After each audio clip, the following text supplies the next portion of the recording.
Assalamualaikum warahmatullahi wabarakatuh. Halo Sobat PTDI STTD dimanapun kalian berada.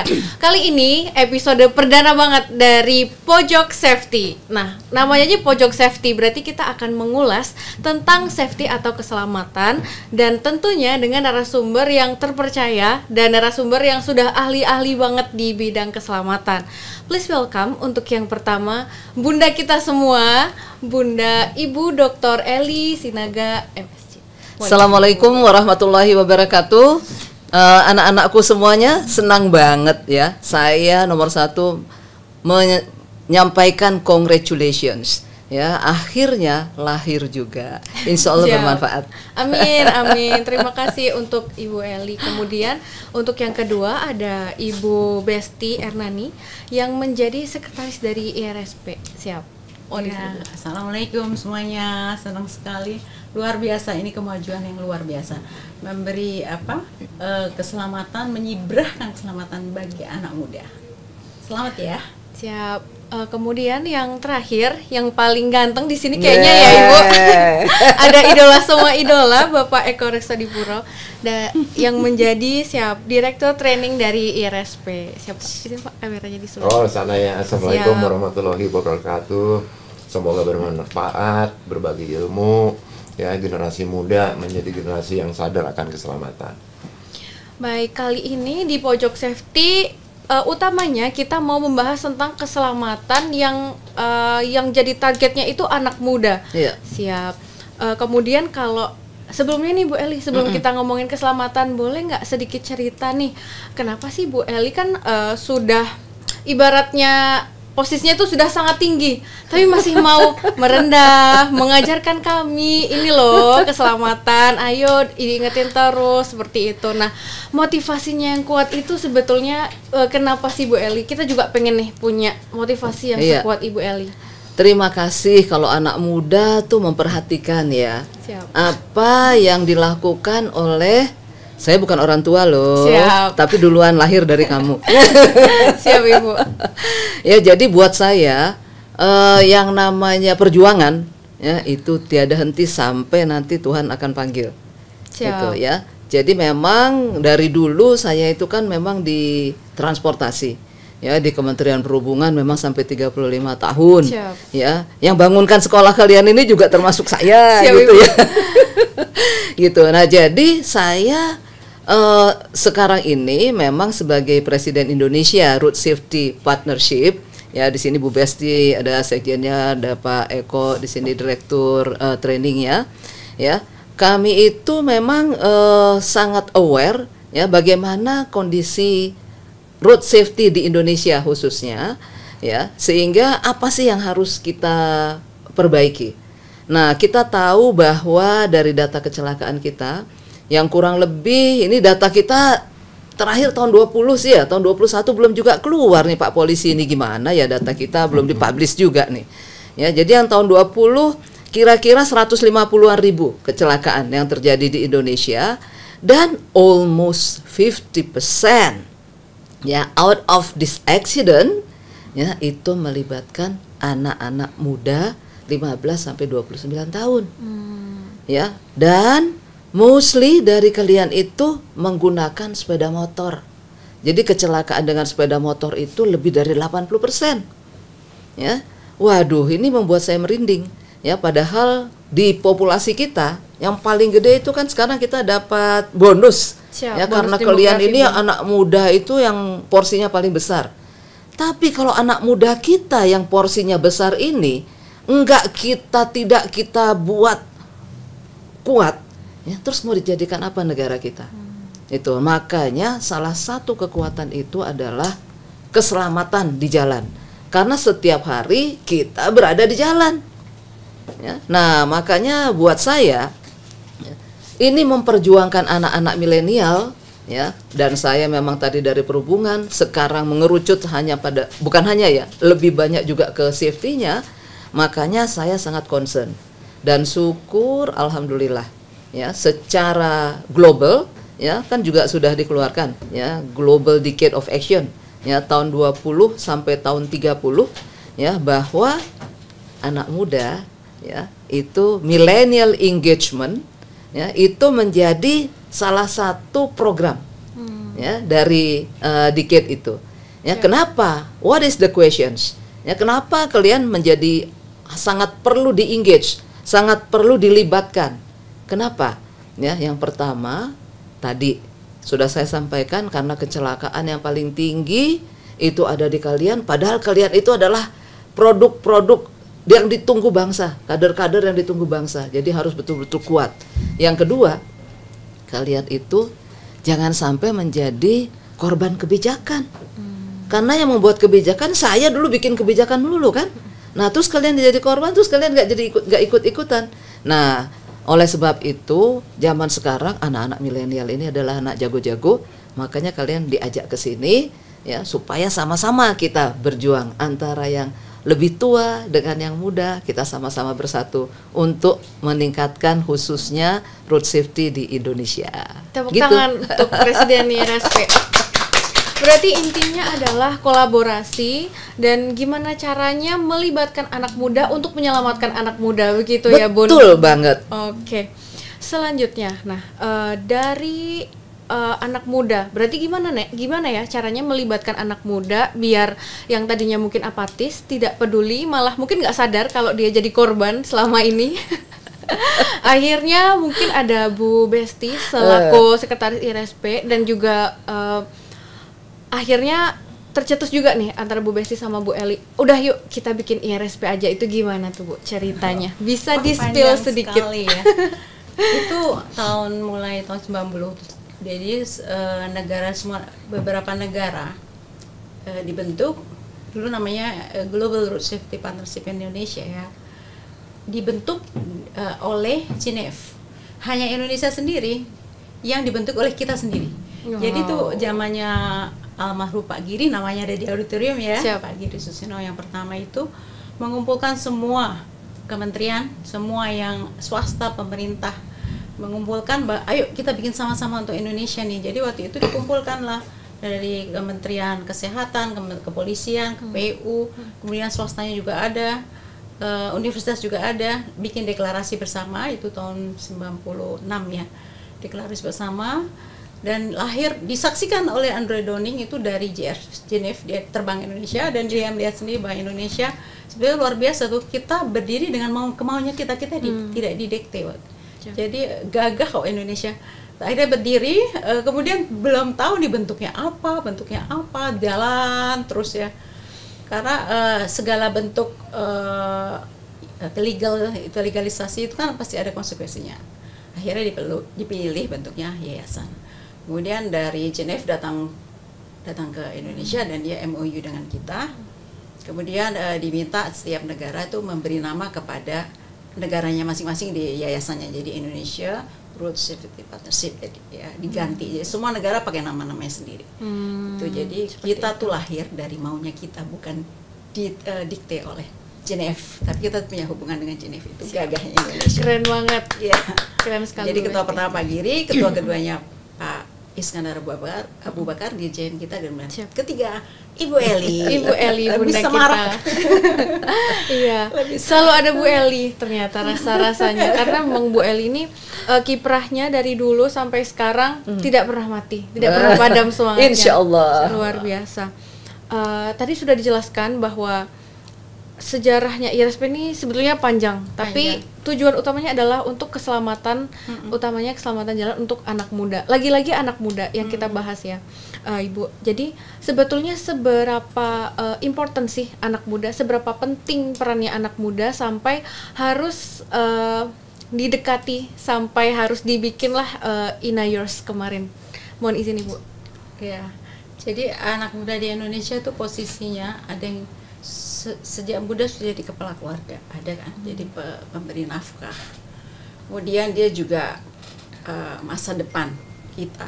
Jadi kalau itu udah direnggut, potensinya hilang kan. Jadi dia jadi cacat seumur hidup. Itu sebenarnya kekuatan bangsa kan, kekuatan bangsa, ada potensi yang besar sekali. Makanya harus memberi perhatian nih ke depannya apa. Dia dari muda banyak kan kasus-kasus remaja sudah membiayai keluarganya menjadi kepala keluarga, dan itu potensi itu harus diselamatkan, karena ke depan kita mau kemana kalau mereka jadi cacat seumur hidup hanya Siap. di rumah saja. Siap. Baik, ternyata target kampanyenya anak muda, terus dalam tanda kutip nih, diapain ya anak-anak mudanya ini? Sekarang kita ke narasumber yang ketiga yang paling ganteng di sini, yaitu adalah Pak Eko Reksadipuro yang menjadi safety trainer begitu ya Pak di IRSP. Ya, kurang lebih training and campaign kan. Iya. Siap. Jadi apa sih yang dilatih di anak-anak muda ini Pak? Target-target campaign kita. Jadi mesti diidentifikasi dulu masalahnya road safety di Indonesia. Ya, banyak yang berpendapat bahwa orang Indonesia itu tidak taat peraturan. Oke. Ya, banyak yang suka melanggar. Siapa? Kalau Betul. saya nggak setuju. Oke. Orang Nggak setujunya gimana itu Pak? Orang Indonesia taat peraturan kok. Nggak ada yang mau melanggar peraturan. Oke. Masalahnya cuma mereka tidak paham. Ya. Tidak paham. Jadi misalnya gini, pakai helm, ya nggak semua orang juga mau pakai helm kan. Betul. Panas katanya. Gatal mungkin kepalanya Ya, Pak. nah, dan lain sebagainya lah ya. Kalau kemarin terakhir tuh Pak Kakor Lantas kan ngomongin sendal jepit. Iya betul Pak. Memang nggak ada aturannya. Ya, jadi kita orang Indonesia tuh bukan nggak taat peraturan, cuman dia tidak paham maksudnya helm. Kenapa peraturan itu dibuat gitu ya Iya, Pak? kenapa? Itu masalahnya di kita. Karena kita nggak punya sekolah yang formal, semua nggak ada yang belajar road safety dengan benar dan baik, semua tidak paham, semua belajar sendiri ya. Jadi ada 3 faktor kalau di faktor manusia di dalam road safety. Yang pertama adalah affective, kognitif, sama sensori motor. Oke. Ya. Kalau untuk pendidikan ini adanya psikomotor. Ya. Affective, kognitif, kita orang yang taat aturan. Saya pernah lihat contoh ya, di suatu jalan. Karyawan lengkap dengan riding gear, keren. Lampu merah diterobos. Salah ya Pak? Ya. Saya sendiri nggak ngerti nih. Oke. Belum tahu. Kita identifikasi Apa dulu. dasar pemikirannya mereka? Baik. Ada bapak-bapak nggak pakai helm, nggak pakai sendal, ya masih nyeker atau pakai slop lah mungkin ya, nggak pakai sepatu. Asal lampu merah berhenti, nunggu sampai hijau. Coba apa yang ada di kepalanya kira-kira? Dia nggak paham fungsinya helm. Betul. Gitu. Padahal helm itu sebenarnya melindungi kepala kita. Apa yang dilindungi? Otak kita. Betul. Ya. Otak kita itu kan otak ya organ yang paling rentan. Ya. Nggak perlu terbentur. Cukup terguncang keras kita bisa cedera otak. Gitu. Nah kalau cedera otak itu nggak ada obatnya, otak itu bisa self healing, hanya perlu waktu. Nah anak-anak muda ini kan kasihan kalau masa-masanya tuh harus direnggut oleh sesuatu yang sebetulnya bisa dihindari. Kecelakaan tuh bukan nasib. Kalau dipanggil pulang baru nasib. Nggak ada kecelakaan tuh nasib. Kan orang Indonesia untung saya nggak apa-apa. Nggak ada cerita. Kecelakaan semua bisa dihindari. Nggak ada lajur maut. Semua bisa diantisipasi. Nah, dari identifikasi itu makanya saya berusaha dengan kawan-kawan. Ya. Sebetulnya saya masuk IRSP juga kan nggak datang dari langit. Tiba-tiba ada WA kasih undangan rapat. Loh, kok tahu saya gitu. Ternyata Bu Besti. Dan ternyata Bu Besti senior saya di kuliah. Oh, siap. Gitu. Jadi lucu juga. Jadi di antara dua wanita yang kuat-kuat ini, jadi saya support aja gitu ya, dengan apa yang saya miliki. Gitu. Siap Pak. Ya. Jadi kita perlu memberikan mereka pengetahuan. Jangan di judgement mereka salah atau tidak salah. Gitu. Nggak penting sih sebenarnya. Yang penting tuh hasilnya. Ya. Nah di Indonesia tuh agak sedikit unik. Ya. Kita nggak bisa memberikan sesuatu based on internasional, nggak bisa, nggak kena. Harus ada adjustment-nya Pak. Kelompok PTDI Taruna caranya mesti lain kalau kita ngajarin ke supir angkutan umum gitu. Kan beda. Umurnya juga latar belakangnya beda. Jadi road safety bukan soal ilmu, soal how to deliver. How to deliver. Kalau saya ngomong ke anak muda langsung nggak didengar, orang tua ngomong ngapain? Didengerin Pak, saya dengerin terus nih Pak. Idenya itu kita pakai anak muda untuk bicara dengan kaumnya. Jadi claim your space. Oke. Oh, gitu ya, Pak. Jadi kita kan umurnya jadi udah agen. bukan matang secara, kalau otak tuh kan umur kematangan tuh 40. Kita kan udah lewat semua nih, tiga-tiganya. Sudah umur berbagi. Masih muda kalau kata Bu Tapi Edi. muda. Semangatnya masih muda. Cuman bertumbuh enggak. Nah, yang muda-muda ini kan menuju umur kematangan. Ya, nanti diharapkan di umur 40 menjadi pejabat, pengambil kebijakan atau pelaku, mempunyai bekal yang baik. Itu aja sih intinya, caranya. That's why the millennial group you have to engage in this safety program. Harus engage. Yeah. Berarti That's ya the reason. dari muda ke muda ya, Bu. Iya. Dari anak muda ke anak muda. Iya. Harus jadi agent of change untuk Bener. kaumnya sendiri. Untuk kaumnya sendiri. Karena kalau kita yang ngomong tadi, alah itu Nggak sih ibu didengar. zaman dulu, ya kan Bu Besti ya. Tapi kalau yang ngomong ke kalian juga, wah ini yang tadi Pak Eko bilang, mantap itu. Ya makanya kalian juga harus bisa menjadi contoh buat temannya yang lain.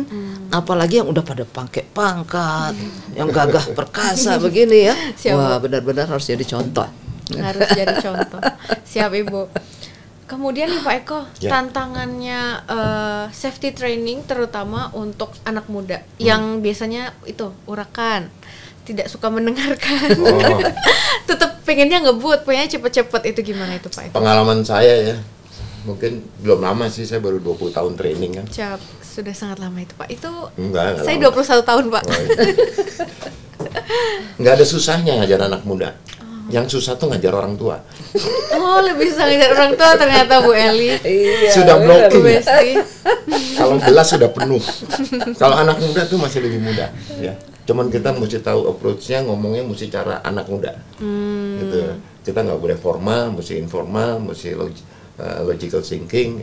Jadi masuk ke dalam logikanya dia. Masuk ke dalam logikanya. Jadi ikut ke bahasanya anak muda Ikut ke gitu bahasanya istilahnya dia, ya Pak. dan jangan menghindari doktrin, ya, menghindari kata-kata harus, bahwa aturan harus gini, harus gitu, nggak boleh gini, nggak boleh gitu. Nggak dengar anak muda, dengar nggak? Enggak Iya, kan? Pak. Harus jadi teman berarti ya Pak. Iya. Oke. Itu dia. Tantangan yang sepertinya sudah sangat dikuasai sama Pak Eko. Buktinya saya jadi temannya Pak Eko nih sekarang Bu. Ya, sudah ngobrol-ngobrol tentang safety, kemudian tentang IRSP, dan sebetulnya dari IRSW ini juga lahirlah kami ber-60 di mana menjadi Ina Yours. Terima kasih untuk mentor-mentor sekalian, sudah sangat banyak memberikan ilmu yang mana ya kita menjadi agent of change, jadi agen perubahan, menjadi ini loh yang betul, ini loh yang benar seperti ini begitu. Terima kasih banyak Ibu. Nah, kemudian untuk tahun depan atau selanjutnya bakalan ada, katanya bakal ada IPM KJI batch 2 nih Bu Eli. Iya, Siap. betul. Mungkin nanti bisa di spill lagi ya Bu, informasinya, ketentuannya yang boleh apa aja. Oke. Iya. Jadi yang kita buat tahun lalu ya alhamdulillah ya berkat kerja kompak ya antara kita semua ya syukur alhamdulillah berhasil baik ya, apalagi Pak Menteri Perhubungan seneng banget ya, sehingga dia juga yang meresmikan IPM KJI Siap, Bu. ya. Jadi oleh sebab itu ini kita juga diminta untuk tahun ini ya Bu Besti, Pak Eko, untuk kita melakukan the second Indonesia Youth Road Safety Warriors. Ya, jadi kalau yang lalu kita yang mengikuti 3 perguruan tinggi kan ya, STTD, PKTJ dan ITL Trisakti. Betul. Nah, tahun ini insya Allah nambah jadi double atau more than double. Ya, jadi tahun ini ada bertambah Poltrada Bali, ya, kemudian Universitas Gadjah Mada, ya, kemudian ada Mercu Buana, ya, sebetulnya satu lagi ada UNJ, ya, yang akan bergabung dengan kita. Jadi kalau kami itu sangat senang kegiatan itu cepat bunga berbunga. Jadi bukan cuma uang di bank aja ya, ngutang di bank bunga berbunga. Ya, tapi hasil ini berkembang. Ya, jadinya dari 60 jadi sekian, 60 aja kalian kan juga 60 orang-orang yang jadi pionir ya. Nah, kalian sendiri aja satu orang menghasilkan berapa? jagoan-jagoan di road safety. Ya, nah ini juga seperti itu. Ya, jadi mahasiswa-mahasiswanya sekarang lebih menyebar. Nah, begitu juga nanti untuk praktek dan sebagainya. Kalau yang lalu kalian praktek ya di Jakarta, di Deltamas ya, di kita waktu itu memang di ini ya, di AHM. Ya. Dan yang sekarang kita tempatnya kita luaskan ya, karena ada Poltrada Bali, nanti mereka praktek di Sidoarjo. Kemudian yang dari Universitas Gadjah Mada, nah di Jogja sendiri juga ada. Ya, dan bukan hanya itu, dari hasil yang lalu, ini hasil dari evaluasi dari kalian juga sih. Iya, Bu. Ya, namanya kan kita kan harus dengerin anak muda ya Pak Eko ya. Ya, jadi ada program yang berkembang dari situ. Ya, jadi yang pertama memang pada waktu yang lalu kita itu dihadapkan pada kondisi COVID, PPKM. Betul. Agak susah bergerak ya, walaupun tetap bergerak terus. Ya, nah yang ini karena ya sudah mereda COVID-nya, nah nanti yang namanya campaign bukan hanya medsos campaign, ya, tapi juga kita akan langsung praktek lapangan ya Bu Besti ya. Nah Bu Besti ini nanti jagonya nih, akan bimbing untuk itu. Selain itu ada lagi yang namanya mini mentoring. Ya, mini mentoring ini kita ada dua sisi yang mau kita lihat.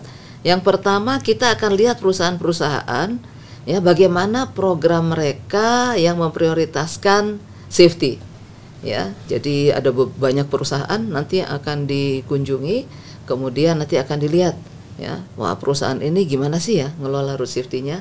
Nah, di situ ada masukan untuk si anak muda yang belajar, ya. Tapi juga nantinya kita juga berharap ada interaksi antara semua sekolah yang ikuti program ini dengan perusahaan-perusahaan itu sehingga saling membantu.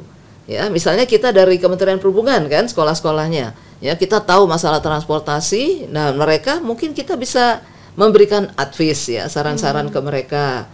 Ya, mereka juga begitu. Kita juga membutuhkan mereka. Ya, kita juga tambah banyak belajar karena yang punya pengalaman kan mereka. Itu. Jadi kita nggak belajar cuma lihat textbook, bikin aturan, tapi kita lebih melihat lagi real world, ya, gimana kondisi yang ada sebenarnya. Nah, ini yang paling penting saya pikir. Gitu juga kalau kita di kampus nih, ya, kalau di kampus kita nggak boleh kan cuma kuliah gitu. Makanya saya ajak nih rame-rame. Ini pengalaman saya juga, ya, walaupun pengalaman saya itu sudah dari tahun 76 sampai sekarang berapa tahun ini ya Bu Besti? Ya, saya mahasiswa itu tahun 76. Itu aja pada waktu itu saya aktifnya bukan main. Ya, saya ikut di dewan, saya ikut banyak ya. Nah, kemudian tapi alhamdulillah walaupun tetap ikut kegiatan lain-lain, kegiatan sekolahnya tetap harus nomor 1. Dan alhamdulillah nomor 1 juga di wisudanya gitu. Luar biasa Ibu Eli ini.